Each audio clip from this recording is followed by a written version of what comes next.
Yeah. So today we'll be starting with Amazon Web Service introduction session. So basically, I would give a quick introduction of what is AWS, who are cloud service providers, what is a cloud, and what else that you're going to learn in this course, and how is the demand in the market for this technology. So all these things we'll try to understand in this today's demo session.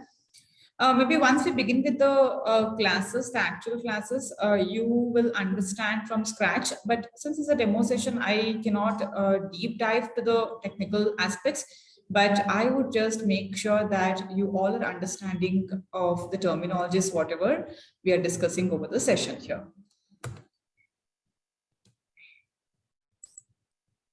Yeah. So for the first 15 minutes, I would discuss on the general, I would discuss on what is a cloud and who are cloud service providers and everything. And then we'll just, we'll go and understand on what is a AWS and how it is used in the market, why there is a demand for AWS. So all those things we'll try to understand. I just wanted to have a setup for AWS account setup, but I don't think in this demo we can do that. But anyways, if we could find the time, we can set up one lab session, maybe, or once we have begin with the sessions, I can help you with all this setup on individuals' missions as well.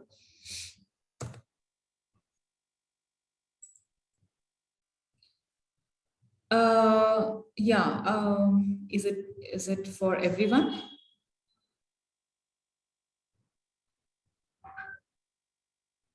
Okay, then probably there could be some network issues.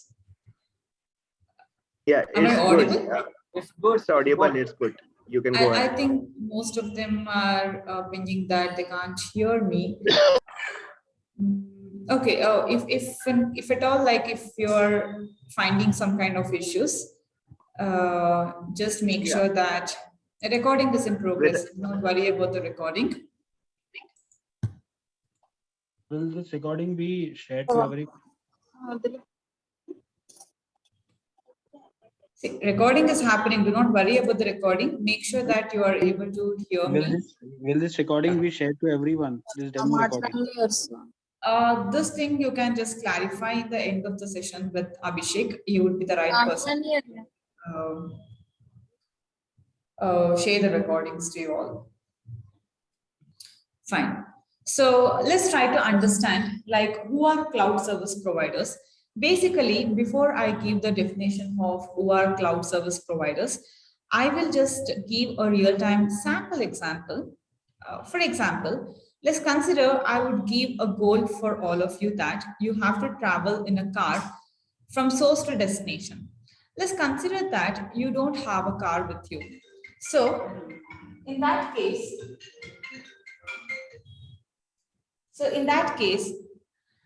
to finish the goal, what would you do? Like, would you go and buy a car or would you like to rent a car?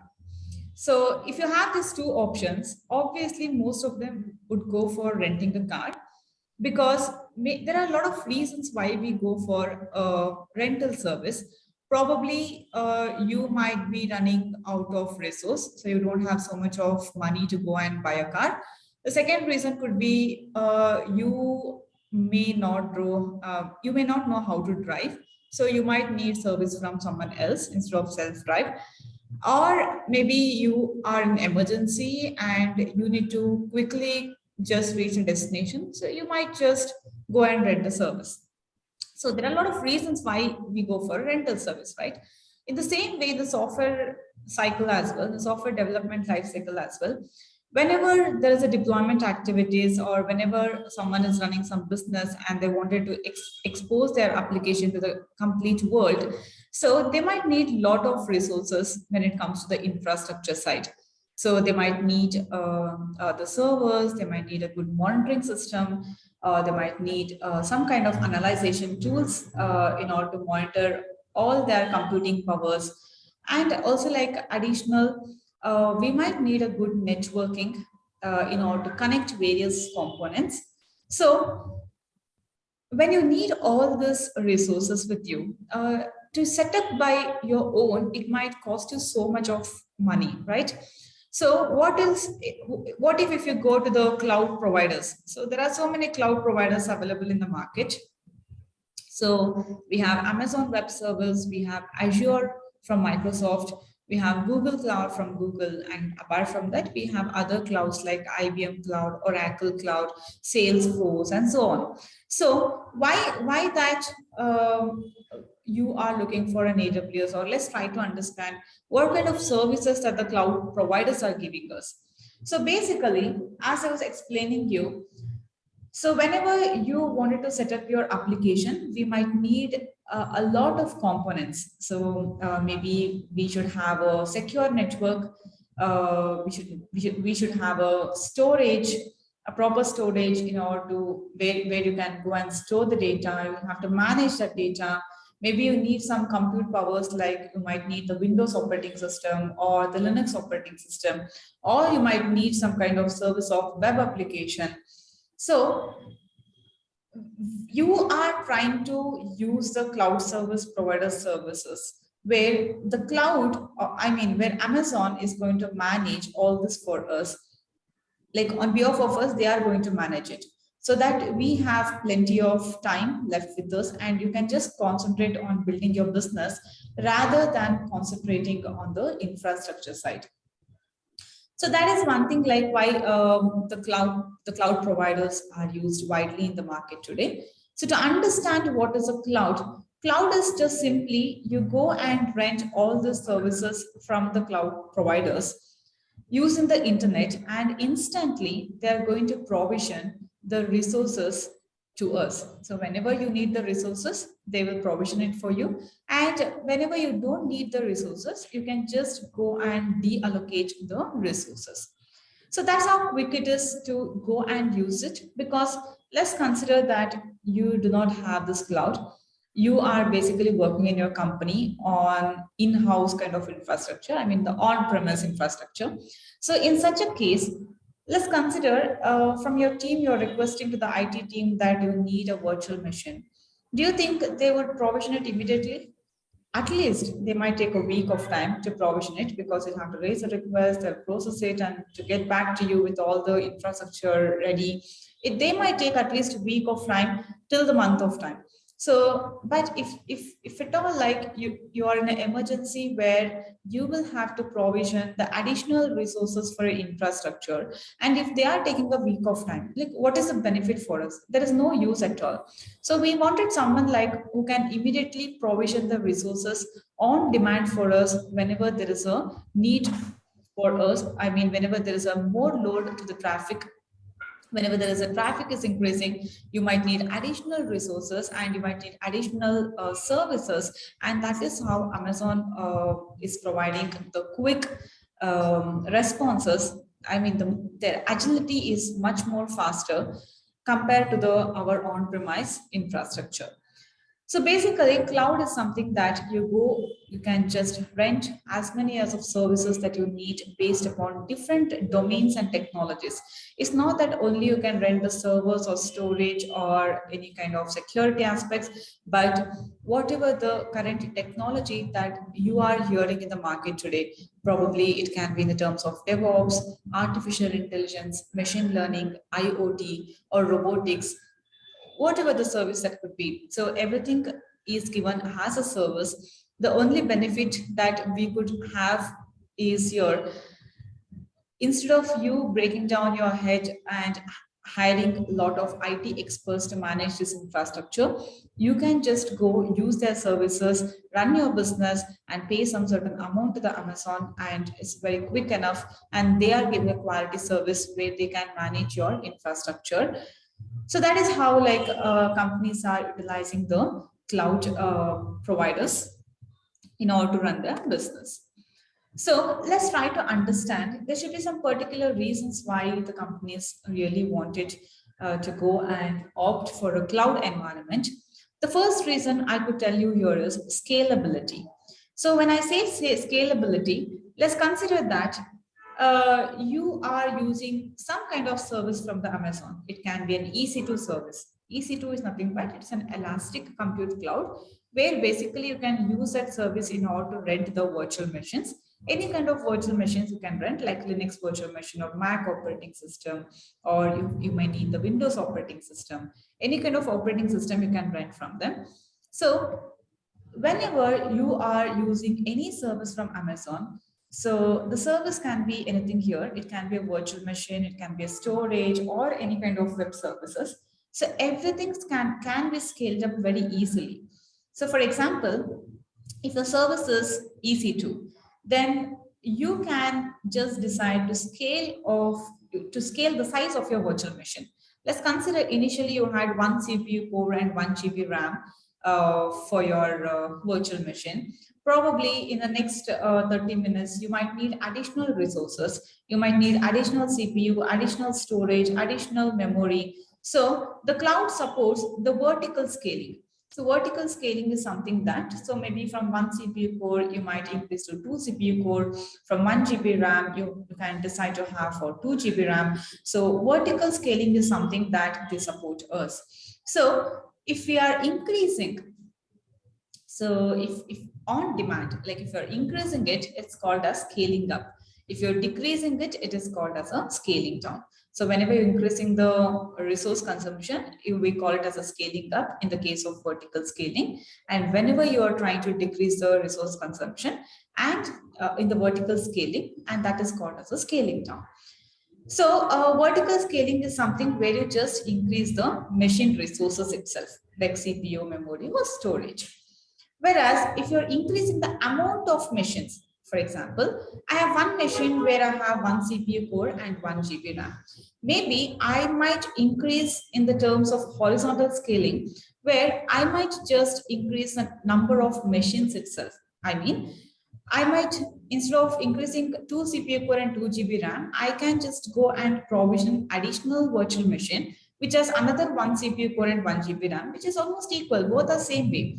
So horizontal scaling is something that you increase the number of machines.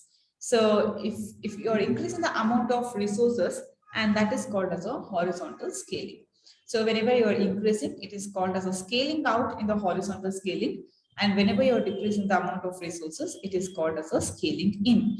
So basically, scalability is something that you can just tell in this way. It's a process of allocating the resources or removing the resources whenever you are not in need.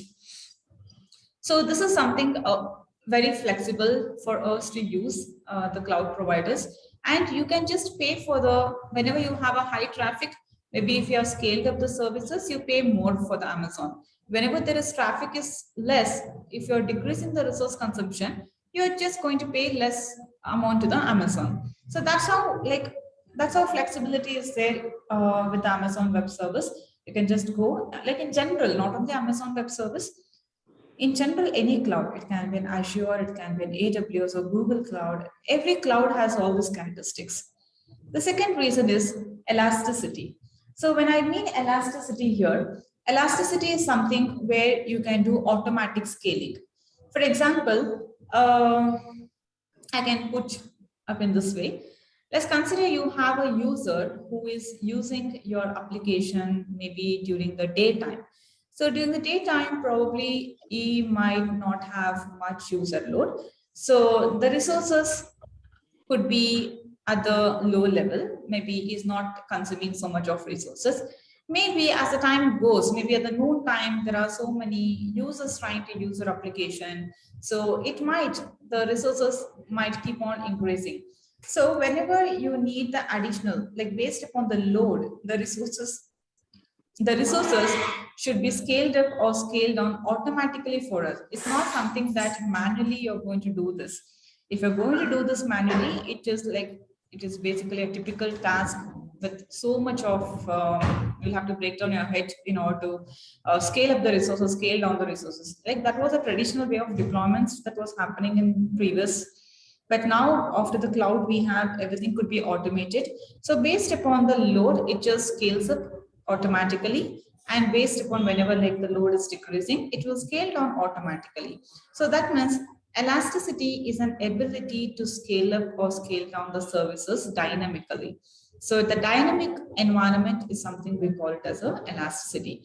And that's the reason most of the services that you see on the Amazon, you see with the name Elastic Compute Cloud, Elastic Container Service, Elastic Kubernetes Service, Elastic Load Balancer. So the term elasticity means that it can be automated. So you can just scale up and scale down dynamically the resources based upon the load, based upon the user load.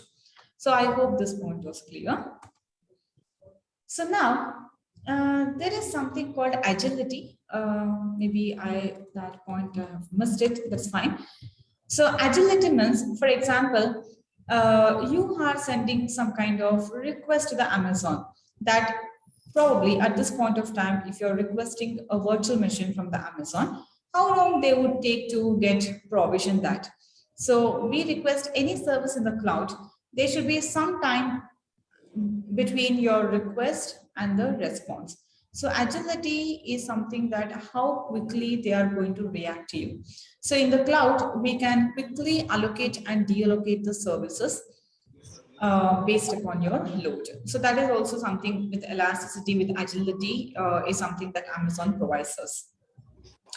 And next is a fault tolerance. So fault tolerance is something like whenever you are requesting the service like EC2 or any kind of service like RDS, where basically you work with SQL, or DynamoDB, where you work with the NoSQL. So regardless of whatever the service that you go and rent from the Amazon, basically from the back end, there should be some data centers where the Amazon data centers are located in some part of the country. So they have a physical data centers where they have servers, they have a lot of disk arrays where the data will be stored. So whenever, if there is any kind of failure to their server, so immediately, because you are just using a part of virtual machine from that server, so immediately the data that is been crashed on this particular server should be moved to a different server. So fault tolerance is something where the system will be, it will always keep on running during any kind of system failures. So Amazon makes sure that they have a better fault tolerance. That means they will make sure that there are no service failures that's going to happen from their side. If there are any service failures, they should be responsible, because if you're traveling in Uber or Ola as a passenger, if something goes wrong in the car, you as a passenger are not responsible because it is owned by someone else. The car is owned by someone else, so they should be able to manage it. The same way, since we are using all the managed services from Amazon, if something is going wrong, or if there is something false in their system failures or service failures, that means they should be responsible for that. And we as a customer or the end users, we need not to worry about their service failures. So it's their responsibility to move our data to the better data centers or to the disk arrays. So that is something about the fault tolerance. And the fourth reason is disaster recovery.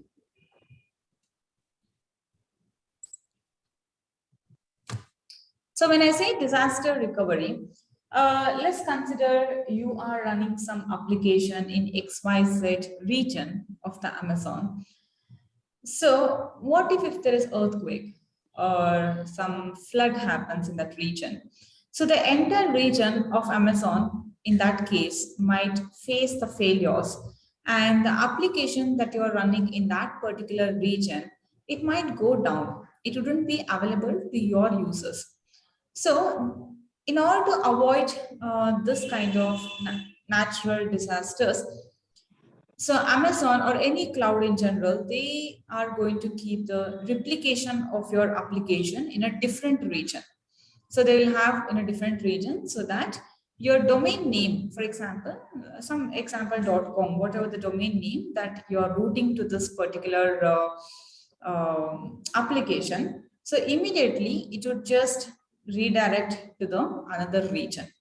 So that in the case of failure that's going to happen in one particular region, so the other region at least would be able to provide the services for us. So that is something the disaster recovery works. It can be in terms of any kind of service. So disaster recovery is something that quickly they are going to provision the services from a different data centers from a different region if there are any kind of failures that's going to happen in the current region. So I'll let you know what are these regions and all. Regions, availability zones and all, I'll just explain it. So the next reason is high availability.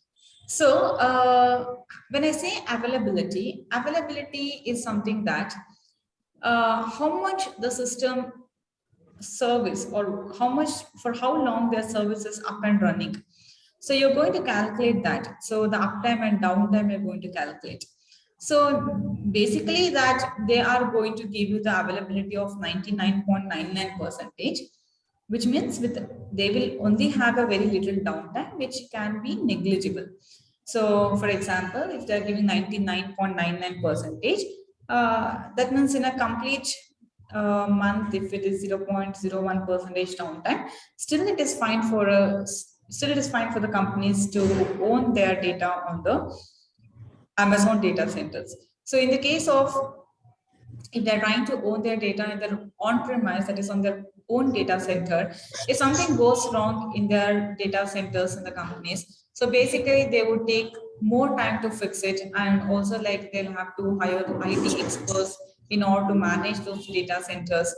That is the reason why you keep on seeing some kind of mails that this service is like maintenance is going in this particular day, so it will not be available.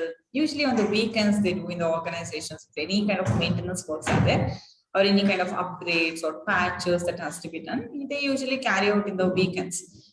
So that is something you can avoid in the case of Amazon, because you don't need to worry about the downtime of your application here. So availability zone is something that, so they have something like regions. Let me show that, yeah. So they have like the data centers located across the global. So they have a regions and availability zones. So region is something is a physical location where basically they have their data centers located. The physical data centers, maybe even you might have seen in your companies, maybe if you're working employee, you see that there are some restrictions rooms in the organizations, where they'll be having a lot of servers, lot of disk storages and everything. So those kind of infrastructure they have globally located from the Amazon. So availability zone is something that in a particular region, they might have multiple data centers. For example, in India, they have their data center located in the Mumbai region.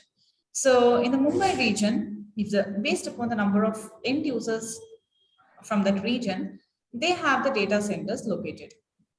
Basically, if you see the US region, they have large data centers compared to the Mumbai region, because there are a lot of customers from the Mumbai region, from the US region, who is trying to use the Amazon Web Services. So they might have a 6 availability zone in the US, whereas 3 availability zone in the Mumbai. That means they have a data center located in a particular region, but those data centers would be located at some distance. Why? Because if there is any kind of failures, maybe if there is any power issues, power grid issues, or any kind of human errors, at least one data center is saved. If any other data center has some kind of failures, at least one of the availability zone would be supportive for the end users in order to provide the services. So that is something their infrastructure is located with. So now let me just try to explain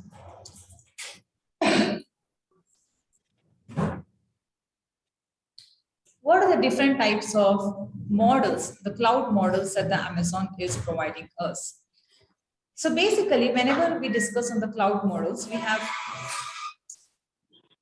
have two types of models that we have. One is the service models, the other one is a deployment models. So when I say service models, we have something like infrastructure as a service, platform as a service, and software as a service. Let me just explain this terminologies in very simple words. So infrastructure as a service is something that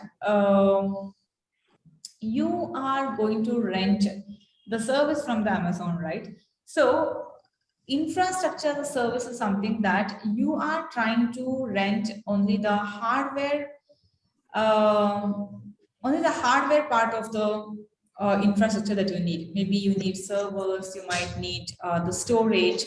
So these kind of, what do you mean? Like whenever you try to purchase the infrastructure from the cloud service providers, maybe like hardware things. So basically, I can explain you before telling this. I can explain this. Yeah. So infrastructure as a service is something that whenever, for example, you plan to host or deploy your application, you might need servers, you might need networking, you might need storage, some virtualization softwares are required. And on top of that, you need some operating systems, you need some runtime, and then you just try to run your application on top of that. Your data, everything, your application data, everything is stored on the top layer, the software layer. So infrastructure as a service means where you just outsource the hardware, that is the servers, the networking, the storage, or some virtualization software. So whenever you outsource these kind of um, infrastructure, so those kind of services falls under the infrastructure as a service. So in that case, the platform and the software would be managed by the Amazon. Whereas platform as a service means you're just going to outsource everything. For example, other than the application data, you're going to outsource everything. So you're going to outsource the server, storage, networking, the hardware part, and this is the software part, operating system, middleware, runtime. So all this falls under the software configurations, right?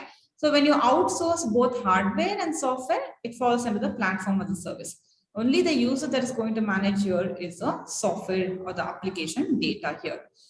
Whereas in the infrastructure as service, the software application data will be managed by you. Whereas only the hardware would be outsourced by the Amazon. Whereas software as a service means the user is not going to manage anything from his side. Everything, whatever the infrastructure that you need, maybe in terms of hardware, in terms of software, in terms of application data, everything would be managed by the vendor itself. So in that case, those kind of services falls under the software as a service. To give an example for you, your Outlook that you're using, your Gmail account. So all this falls under the software as a service because as an end user, you're not going to manage it. You're not going to maintain it. So everything, it is hosted, deployed, and it is just hand over to the customers. So till the application data is managed by the Amazon in that case. So your on-prem infrastructure is something that you don't own anything from the provider. From the cloud provider, you don't own anything. Only thing is you manage from the hardware till application data, everything you're going to manage by your own. So companies still, few companies, they have their own data centers, and they can have an option to use the cloud as well. So let's try to understand now. So that was about the IaaS, PaaS, and SaaS. So now let's try to understand the deployment models. So just now I was just talking about how the user could manage the data or the cloud could manage the data. So based upon that, we have three categorization of cloud: the public cloud, the private cloud, and the hybrid cloud. So when I just tell about these deployment models, so public cloud is something that you just go and outsource everything from the cloud provider. So you don't own anything on your data centers. So when you don't own anything on your data center, that means you have everything that runs on the cloud provider hardware.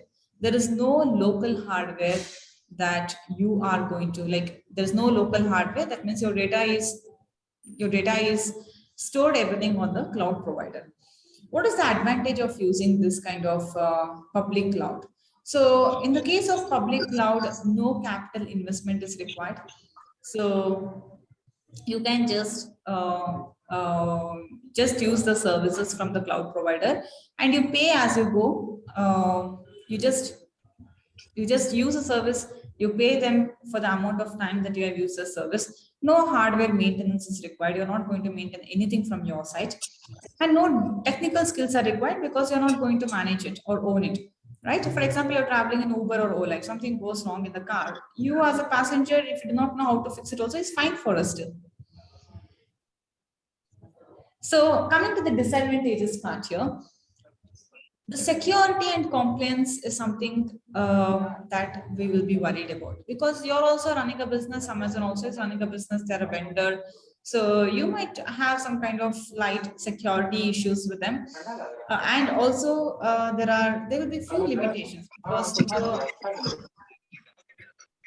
the cloud data is owned by others, right? Since the cloud data is like you're placing your data on someone's cloud, obviously there will be some kind of limitations. If you're traveling in Uber and Ola, if you wanted to alter your car, if you want to alter that car, you do not have that option, right? Because that's not owned by you. The same way here it is. Disadvantages part is you cannot use the cloud providers services for a specific scenarios might be in the for the companies. So there is something like we have a private cloud.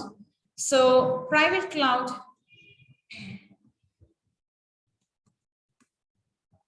so when I say the private cloud is something that you run everything on your own data center. You don't use anything from the cloud provider in that case. So it's a kind of self-service. So it's a kind of self-drive that you do.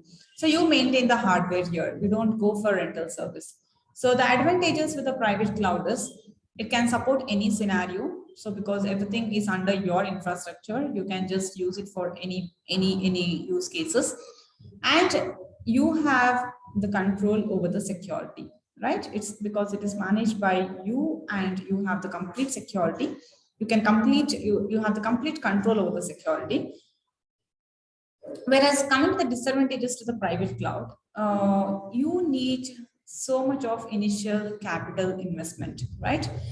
And limited agility in sense like the responses. You might need a lot of IT experts will have to hire in order to manage those infrastructure, because it is owned by you and you are responsible for managing it your own data. So you might need a lot of IT skills is required, IT experts are required to manage that data. So when I talk about the hybrid cloud is something you use both. So you use a service from the cloud provider and also you use your own data center as well. That means it's a combination of both public and a private cloud. It has a great flexibility, but disadvantages is it can be more expensive, right? Because here you are trying to hire IT experts, you need a lot of IT skills to manage it, and also you're just using the service from the cloud provider. It seems to be like more expensive, complicated to manage as well, because both the sides will have to take care of your data. But great flexibility will be there because some companies, they are still using some legacy applications that they run that they try to run on their own on-prem data center, whereas they might need some kind of modern what do you say, they might need some modern monitoring solution for their application. So in that case, they might just use the cloud provider service. So any modernized services that they need for the infrastructure, they can extend their infrastructure from on-prem to the cloud. So this kind of combination of the infrastructure falls into the hybrid cloud. So these are the different types of like service models and the deployment models that are available in general. And yeah, this also I've explained. So this is something that I wanted to give for the demonstration. Maybe once we start with the session, everything will be in a deep dive technical things that you're going to learn from me. And if you have any questions, let me know. For the last 10 minutes, I'll be here. If you have any questions or concerns, let me know about it.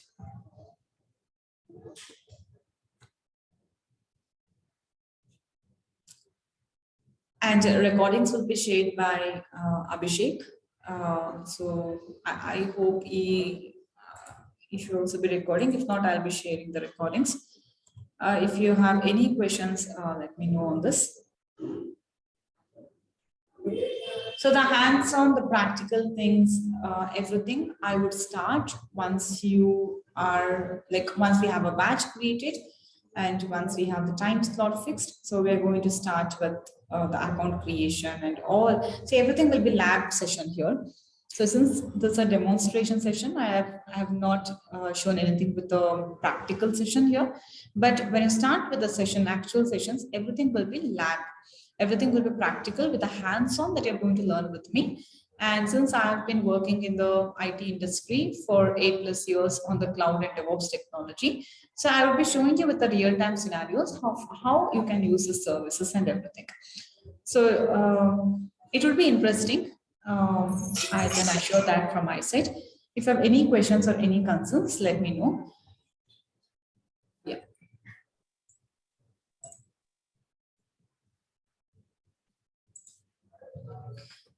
So any programming language required for AWS job profile. So if you're a beginner, obviously it's not required, but see, everything from beginner to advanced level that you're going to learn. So since you're starting with the beginning level, there is no need of programming language, but when you just explore your skills on the cloud, it depends upon which background you're from. So I was just letting you know on this in the beginning also. So if maybe if you're from a machine learning engineer, or if you're on artificial intelligence you're working, so in that case what happens, you might need a programming language, right? So but you use a service on the cloud itself. For example, I'm a DevOps engineer and a cloud engineer, so maybe I might need some DevOps scripts that I'll have to write on the cloud. So in that case only I need the scripting language or the programming language background, until and unless it is not required if you're starting as a beginner. Is it AWS coming under DevOps? It's not that DevOps should be, see, DevOps, AWS is not under DevOps. Do not be confused here. AWS is a platform where you can use DevOps as a service also. So AWS is like an ocean. You can use any technology, any platform on AWS. AWS doesn't come under the DevOps, but DevOps, you can use it under the AWS. This way I can just tell you. Which skills are required for AWS practitioner? So AWS practitioner is one of the certification that you're looking for. So there are different types of certifications like AWS network specialist, AWS practitioner one, AWS SysOps administrator associate. So it's just a certification names. Skills to required for AWS practitioner is you need to learn AWS with all the services. So that is what I can tell. It's just a certification name that you have picked. So difference between EC2 and VPC. So EC2 is basically a virtual machine that you're going to rent from the Amazon. It falls under the compute service. And VPC, I can just tell you it's a virtual private cloud, which falls under the networking domain. So your networking also, you can use it as a service, rent as a service from the Amazon. And your machines obviously should be part of a VPC. Obviously, every machine needs a networking connection. So your EC2 will be a part of your VPC connection. So what past and job responsibility are of cloud engineers who are only having AWS knowledge without having any DevOps knowledge, or is it mandatory to learn DevOps as well? Yeah, it's a very good question, Ishmit. So before earlier, at least when I started this career, it was two different job profiles, but now the company needs the cloud and DevOps from a single person. So if you're learning a DevOps, it is an additional knowledge for you. If you are only learning AWS, somewhere it would be like you might need an additional skill set where company can demand from you. And that is where both, if you're learning, it is an additional thing, but that's up to you. But the industry standards, which I know which I've been experiencing this, and AWS, if you're learning AWS, it's good that you learn DevOps. If you're learning a DevOps, if you're working as a DevOps engineer, it's good that you know the cloud as well, because you can be using the combination of both, being as a cloud and DevOps engineer. So that's a good question. Which one? Sorry. Okay. So which one to choose from, AWS Solution Architect or AWS Cloud Practitioner? If you're a beginner, you can just go with the certification, AWS Cloud Practitioner. Solution Architect is the one, basically Solution Architect is a person who sorts out all the solution and architectures for the client. For example, if you're a new client to me, if you do not know head and tail of what's a cloud and you wanted to deploy your application, then it will be my responsibility as a solution architect to architect your application with the backend services with MySQL DB and proper network. That is a like it's a senior level solution architect is the one who is a senior level who can lead the team actually. So if you are like 10 plus years of experience, you can go with a solution architect. If you are a beginner, you can just go with the AWS SOAPs and administrative course as well. What is the difference between on-premise environment and private cloud environment? It is one and same. We just call it as a private cloud. There is no such difference according to me, at least. What is the difference between EC2? Yeah, I've answered this question. Is there any restrictions for non-IT person? There is no restrictions. See, everything like cloud is used across all the domains that you are seeing in the market today. So there is nothing that if you're from a non-IT background, still people are placed, because I have helped people to clear the interviews. So from a non-IT background, whoever like who are from BCom background or BPM, they're not worked into IT, still they are placed into the cloud and DevOps profile as well. There is no restrictions for a non-IT person to enter the IT. Which tool will be used for Linux, AWS and DevOps? There is DevOps, there are plenty of tools. So here this course is all about AWS. So for AWS, you need to just have the AWS account created, which is a web service account it is.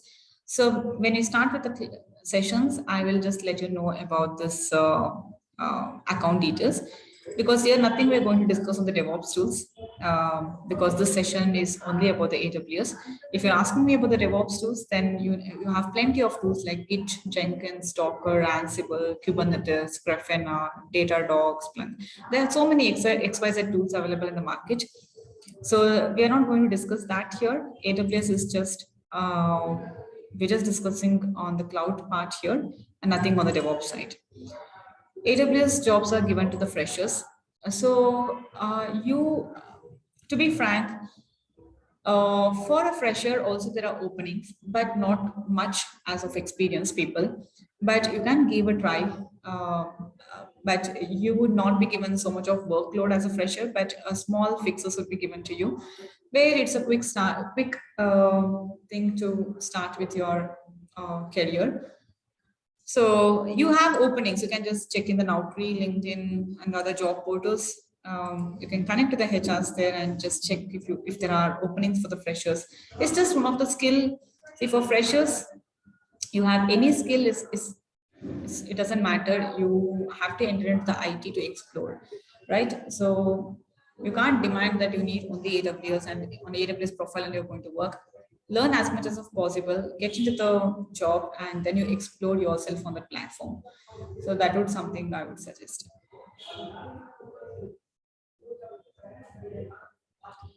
What is the pay scale for freshers? So it depends from company to company and project to project and the budget that they have placed. I can't tell specifically that there's a pay scale for the freshers on AWS profile. It depends on the organization to organization. So if you're joining a service-based company, you will be paid a little less. If you're joining the product-based company, based upon the brand that you're going with, the pay scale would be more, because there are some companies who pay for the freshers, they pay 12 lakh package. There are some companies who pay for the freshers 3 lakh packages. So we can't decide the pay scale based upon the technologies. How many days required for the course complete? So it's for a 1.5 month course. But if I'm dragging the session a little bit for more hours, I can complete it within like before 45 days also it can be completed. So course fee and this everything will have to talk to the Abhishek. Abhishek is the person of contact here. So kindly talk to him about the training duration, the course fee and the videos, whatever it's you have the concern, kindly talk to them, because I'm just a trainer to their institute. So you can just talk to the training institute people on that.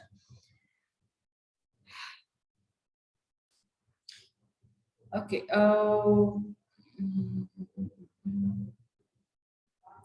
So use cases training will be covered with the use cases. So basically it will be, everything will be hands-on.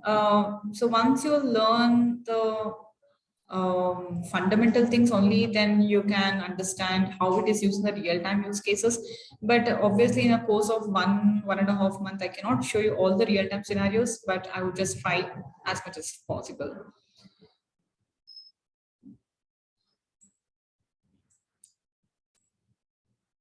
Yes, so do not be worried about your fresher or experience to learn the skill set. See, any additional skills that you're learning is actually a benefit to each one of us. So do not be worried whether you learn AWS, you'll get a job or not. If you, it's good that you learn AWS, it's good that you learn Python, SQL, MySQL, or Java, and then that would be something additional for a person to get into the IT as a fresher. So without experience, if you are starting, where can we, how can we, or where can the AWS related projects or internship for the people who start without experience? If you are looking for an internship, then I can help you out for an individual. If you are really looking for some internship trainings and all, I can help you with that. But here the trainings only will be done, but not with the internship. If you have any other questions, further questions, you can check with Abhishek on this. So, sorry to interrupt. Yeah, Veerapriya, we provide the internship certificate also to our Yeah. students. So, why? Because everything is on a hands-on and practical base. So that's why, like, they are getting the internship experience also from us. Yeah, Sirisha, I hope Abhishek answered your question. So, yeah. Yeah, I think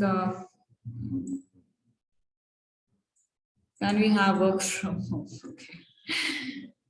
See, every company is already like hiring employees, and they're asking the employees to come to the companies and a hybrid mode. You can't expect permanent work from home, but obviously, due to the current scenarios, you will be given a work from home for certain time period, but not permanently. Yeah, Abhishek, I'm done from my side. If you want to continue, please, can you Yeah. just you Yeah, have a so we whatever that's like internship and all, we will discuss in a like you can message me in like DM me and I'll explain you everything like how much why because it's depend on the company how much required they are. Okay, so Mhm. according to that we give the experience. Okay, Mhm. and everything is like on a real time scenario. That's why we are giving on experience based on that whatever Mhm. project you're going to work, even like you can use as an experience in your resume. And we are helping you out for the resume preparation and interview preparation also. Okay. Mhm. So at least, if you worked in some of projects, so you required, storylines and Mhm. as a I like non as a like you are not from the same background, so how you can explain in a storylines, so that training also given by us. Okay, so according to that you have to give your interview and there will be like interview assistants as well, like whatever openings we have tied up, if like we have opening on that, we definitely refer you. And with that you also have to start applying from your end also, like Naukri portal, Indeed portal, and like there's a lots of, and you can say like in a cloud, like there are lots of opening. Okay, but you have to try hard. It's just not like you just given one interview or two interview and just you are saying like I'm not getting the job. Okay, you have to try hard, and like if you really try hard in this, like you will get definitely a job. Anything else? Course content, everything I'm going to provide in a group, so you will be get there. Like we have a one WhatsApp group, and if you don't have, just with everyone I shared the link, they can join. Okay. Any other questions?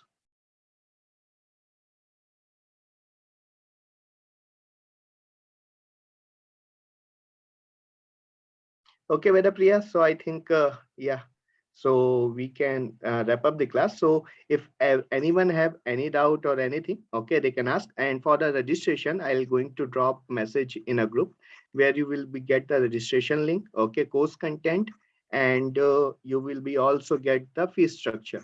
Okay. So and from there directly you can go for registration. And if you want to go in a EMI, so no cost EMI option also we have. Okay, we have a tied up like a just money or walnut kind of, where you will be get no cost EMI option. From there also you can go for registration. Okay, so we're going to drop each and everything in a group, so you will be find all the details in a WhatsApp group only, and also we'll share you the recording of this session. Anyone have any doubt? They want to clear here only? No. Thank you. Okay, okay. So thanks everyone. Thanks for joining.